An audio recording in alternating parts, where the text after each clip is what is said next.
எங்க அம்மா சூப்பரா டம் பிரியாணி செஞ்சாங்க. 1 hour தான் ஆகும். செய்யலாமா?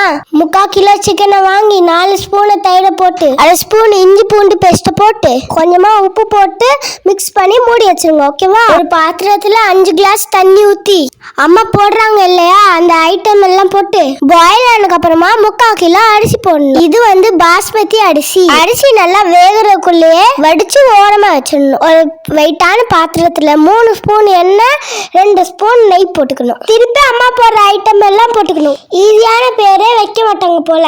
போட்டுக்கிட்டு நல்லா வதக்கணும். பச்சை மிளகாய் போட்டு வதக்கி ஆனியன் இந்த மாதிரி கட் பண்ணி போட்டு வதக்கணும். 1/2 ஸ்பூன் இஞ்சி பூண்டு பேஸ்ட் போட்டு வதக்கிட்டு தக்காளியை குட்டி குட்டியா கட் பண்ணி போட்டு வதக்கணும். ஒரு கை ஃபுல்லா புதினா ஒரு கை ஃபுல்லா கொத்தமல்லி போட்டு வதக்கணும். என்ன மாதிரி குழந்தைங்க சாப்பிட்றீங்கன்னா 1/2 ஸ்பூன் மிளகாத்தூள், 1 ஸ்பூன் மல்லித்தூள், 1/4 ஸ்பூன் மஞ்சள் தூள், 1/2 ஸ்பூன் மிளகுத்தூள், 1/2 ஸ்பூன் கரம் மசாலா நல்லா மிக்ஸ் பண்ணிட்டு ஊற வச்ச சிக்கனை போட்டு நல்லா பரட்டணும். ஒரு 5 மினிட்ஸுக்கு சிக்கனை போட்டு பரட்டணும். அப்போ வரும் பாருங்க ஒரு ஸ்மெல்லு சூப்பரா இருக்கும். கொஞ்சமா உப்பு போட்டுட்டு வேக வச்ச அரிசியை மேல ஸ்ப்ரெட் பண்ணணும். 1 ஸ்பூன் நெய்யை மேல ஊத்திட்டு புதினா கொத்தமல்லியை கட் பண்ணி மேல போடணும். அலுமினியம் ஃபாயில் வச்சு க்ளோஸ் பண்ணி தட்டு வச்சு மேல வெயிட் வைக்கணும். 20 மினிட்ஸ் ஆகும். டம் போட்டு குளிச்சுட்டு வந்துருங்க. சரியா? ஃப்ரெஷ்ஷா சாப்பிடலாம். 20 மினிட்ஸ்க்கு அப்புறம் ஸ்டவ் ஆஃப் பண்ணிட்டு 10 மினிட்ஸ்க்கு அப்புறம் ஓபன் பண்ணீங்கன்னா சூப்பரான சிக்கன் டம் பிரியாணி ரெடி. கடையில எல்லாம் போய் சாப்பிடாதீங்க. சரியா?